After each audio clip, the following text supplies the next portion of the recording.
Welcome to Gone Fishing, a show diving into the cybersecurity threats that surround our highly connected lives. Every human is different. Every person has unique vulnerabilities that expose them to potentially successful social engineering. On this show, we'll discuss human vulnerability and how it relates to unique individuals. I'm Connor Swalm, CEO of FinSecurity, and welcome to Gone Fishing.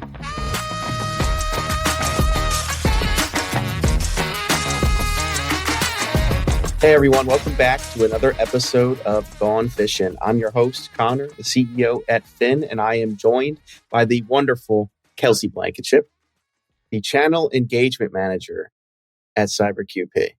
That is correct. I struggle with things that have a lot of syllables, so I'm glad I got that out without stuttering. You did only give me one last name, so that makes sense. Blankenship-Lackland. Good job. See, a lot of syllables. See, I knew that if I didn't cut one out somewhere, I know. I was just going to start stuttering. I understand. Awesome. Well, thanks for joining me today. How are you? Happy to be here. Thank you. I'm wonderful. I've been hearing that people are getting fall weather. I'm in Dallas, Texas, and we are still not yet. So good stuff. It is very fall over here. It's like 60 and the leaves are on the ground now. So it's incredible. We just have dead grass, and it was almost 90 this weekend. So perfect golfing weather. Woo. Awesome. What does a channel engagement manager do? That is a really good question. This has actually been a little bit my title the last almost 3 years that I've been in the channel. Truthfully, I look at it as engaging within the community, being a presence that people associate you with the company you work with, a positive presence, I'd hope. It is technically part of the marketing team. I am a marketing girly, and I used to be coordinator and I got promoted to manager. That's just kind of a ranking. I don't really manage anything other than myself, I guess. And I'm a lot to manage. You have trouble doing that sometimes.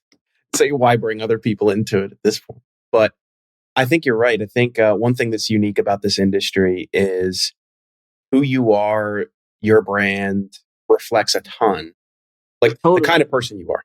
Do people feel do people feel that you're friendly, inviting? Do they feel excited when they talk to you? Are they happy that you're... Sometimes I see people at events more than I see most of my own employees. So it's like this weird thing where I'm spending more time with them than I am like my own people. But totally, here we are. It's a weird thing. What does it look like to build that personal brand in the channel today? It's honestly been a really interesting experience because I didn't realize I was doing it at the time. But at the last company I was at, truthfully, it kind of starts with your virtual presence. You build that, and then in person, if you build it, they will come. At the last company I was at, I was probably posting on LinkedIn like once a month, and I felt like the most annoying employee that existed within the company because nobody else was really posting super often. And then I came here, and Jimmy, whom we all know and love, and who has been a guest on this podcast before, told me flat out, he said, "You need to step your LinkedIn game up." I was like, oh, okay. Like, I have permission. He said, he gave me really good advice. He said, I post every day at 10 a.m. Eastern. I will say he's not as strict about it anymore. I think he used to have an alarm and he'd post every single day. Now it's not as tight of a schedule.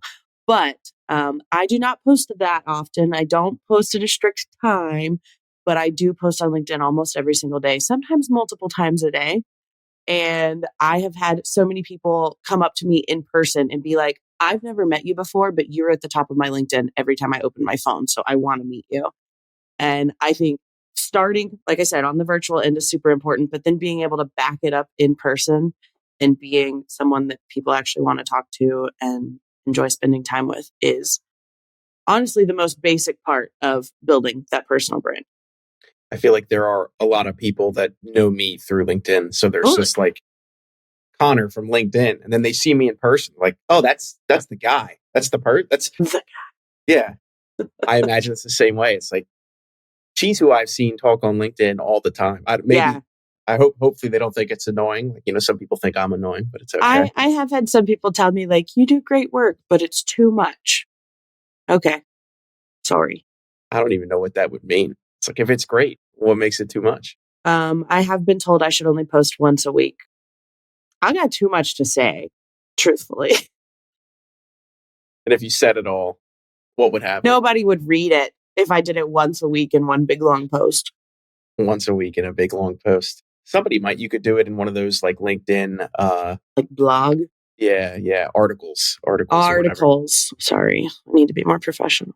You need to step your LinkedIn game up. Jimmy was right.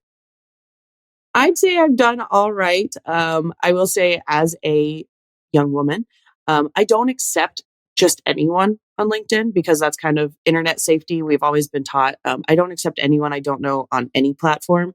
So I do have to have had some sort of interaction with someone before I accept them, or at least know that they exist in a safe, actual human capacity.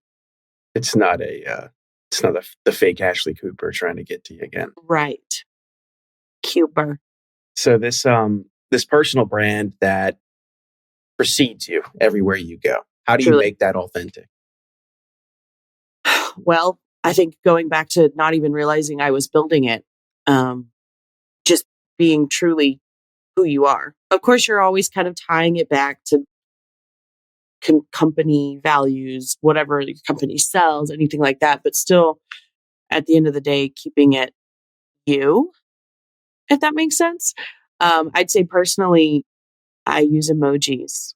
I am a little fun with it, because that's who I am as a person. I'm sparkly in real life too. So keeping it true to however you are, you don't want to have to, I think Morgan and I have talked about this. You don't want to have to keep up a facade all the time. You can't in this industry, because whenever you're around people in person, it's typically 7 a.m. to 2, 3 in the morning sometimes. Like, you can't keep up a facade that entire time. You've got to be truly who you are, because they'll see it eventually.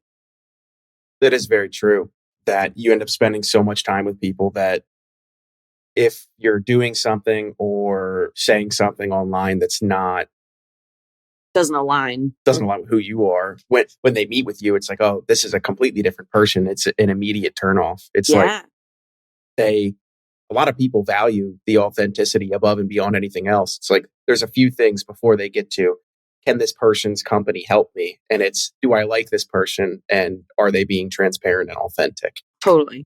Yeah. This is like way before the selling process even starts. Yeah. Is that what makes it powerful for an individual to have a personal brand? Why should anyone have one in the MSP industry? Honestly, I preach this a lot to my friends in the industry, people who are newer to the industry. It sets you apart from just being a title at a company. Later on in life, whenever you're looking for your next role, your next adventure, you won't just be applying as a BDR.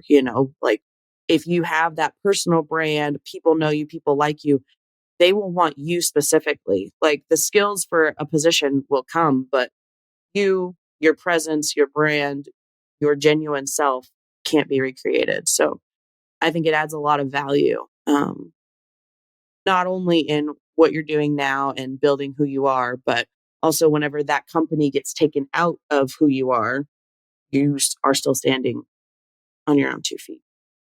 You still exist. Yeah. In a capacity that people are aware of. Yeah. Instead of, it's just like, oh, like if the minute you took off that Finn shirt, like you had no presence, people would be like, who's this guy? I'm invisible. I mean, Finn is a lot of my identity at this point, I guess, but it's true.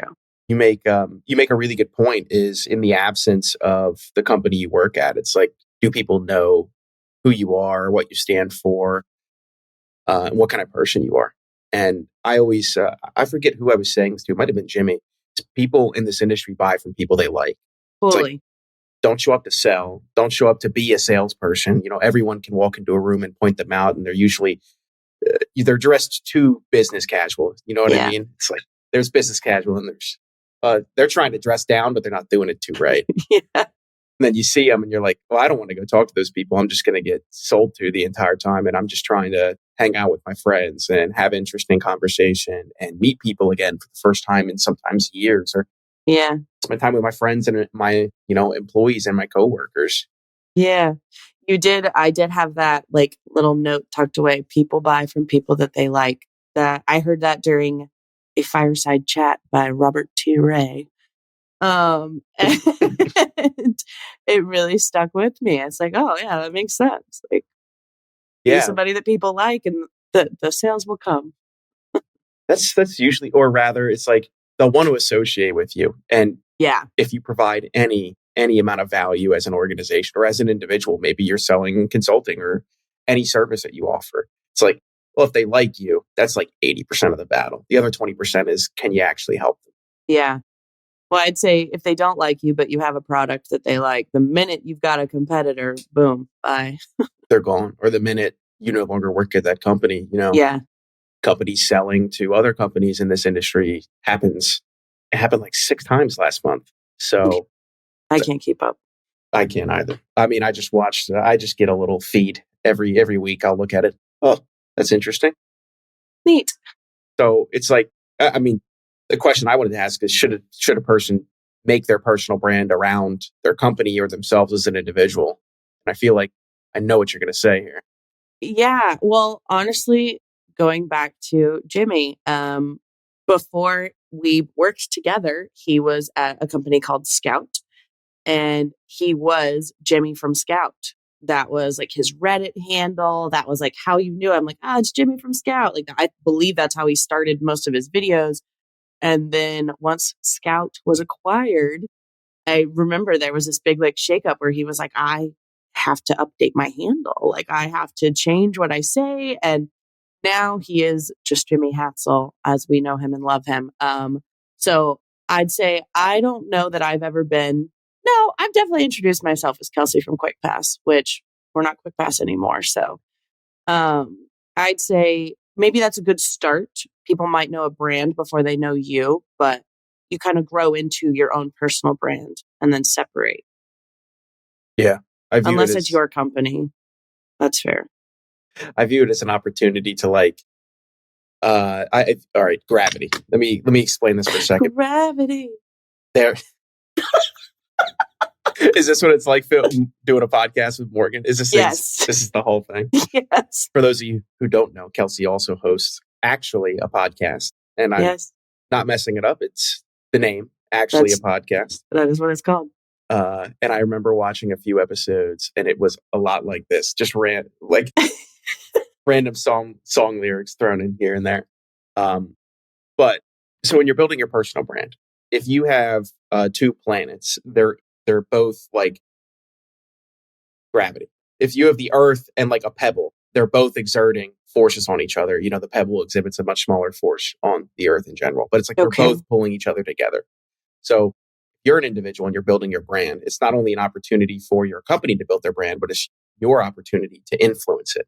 Mm-hmm. So it's like, at least knowing you and being friends with you for a few years now, there is no CyberQP without Kelcye. It's like the first thing I think of when I think of that CyberQP is not just-in-time accounts or zero standing access. It's Kelcye and Jimmy from QuickPass, but CyberQP now. It's like, you think of the people, you think of the times you had, the dinners you've gone out to, the shows that you've been a part of, going to the aquarium in Dallas. It's like, that was fun. You think of stuff like that. Totally. Yeah, it's like building the experience and the presence. Yeah, completely agree. So it's like, not only this opportunity for you to build your own brand, it's your opportunity if you're given the leeway. If you're not, maybe it's a sign to go somewhere else to like influence the brand of the company. Mm-hmm. That's a lot of pressure too. It's not for everyone. Some people are really scared being themselves, for sure. Yeah. For sure. I could see how that would be really scary. I'd say, as someone with colorful hair, I have had quite a few colors. People in public come up to me all the time and they're like, oh, I would never be brave enough to do that. I'm not brave. I just wanted it and I did it. But thanks. So people are scared. I'll give you that. It's true. A lot of people one of the things that stops a lot of people from starting anything, whether it's building your own brand or whether it's starting a company or whether it's a podcast, it's like, oh, I wonder how people are going to feel about this. And Yeah, if you really factor that in, you're never going to, trust me. truly. You could say, we should all be hugging puppies and puppies are cute. Somebody out there is like, screw you. I'm a cat person. You're like, I wasn't saying screw cats. Like, just saying, How dare you? yeah, exactly. And so if you factored in all of their opinions, you just never get started. You never build something that's you. You'd never contribute to Truly. anything. Yeah. I think there's a little bit in there too. Like, you have to tell people what they like, which I don't know that I have time to go into that. But instead of waiting to be like, oh, would they like this? Would they like, no, you just build it and put it out there. They'll find you. They'll find you. It's more, I view that as like the tying back to the authenticity point. Yeah. If your entire goal in building something is to just keep trying to snake around to find what other people like, you never end up doing what you enjoy. Really? And it really shines through when you're talking about something that you don't care about or doing it in such a way that you have no interest in it. Yeah. Agreed. What would be one piece of advice for someone who's sitting on the sidelines, maybe only posting once a week or less frequently? How should someone start building their personal brand? What would that look like? I mean, going off what we were just talking about, just start. Stop stressing it. Stop, worrying about if people will like it or what people will like, maybe is better. But just start doing it, what the best time to start was yesterday. The second best time is today, right now. I'd say it definitely gets easier as you do it because it just kind of becomes second nature. Like, oh, I'm doing this. Here's a thought that it ties back to. Like, it's something I can share. I think in the beginning it's scary because you're overthinking everything and you're like, is this right? Is this what people want to see? But people just want to know you and what you are, what you've got going on, be that professionally or personally, and you find your vibe. Find your vibe. Maybe groove. You find your groove. I don't know. You get more confident in what you believe and how you'd like to say it. And Totally. There's always going to be people who say no, but I don't know if The Rock made this quote up, but it can either be one day or day one. Oh, I like that. Yeah, you get to decide. Do you start today? Wow, I'm using that Do in it. everything. If somebody wanted to reach out to you and, well, you don't connect with them unless you know them. Maybe people know you who listen to you. So where should people find out more about Kelcye? Where should people find more out about CyberQP? I will say sometimes I do vet people. If we have a lot of mutuals, I will text someone and be like, hey, who is this person? So don't fret that. You can find me on LinkedIn at I am Kelcye Blankenship-Lackland. I know that's a lot to spell, but it's likely going to be in the description wherever this is published.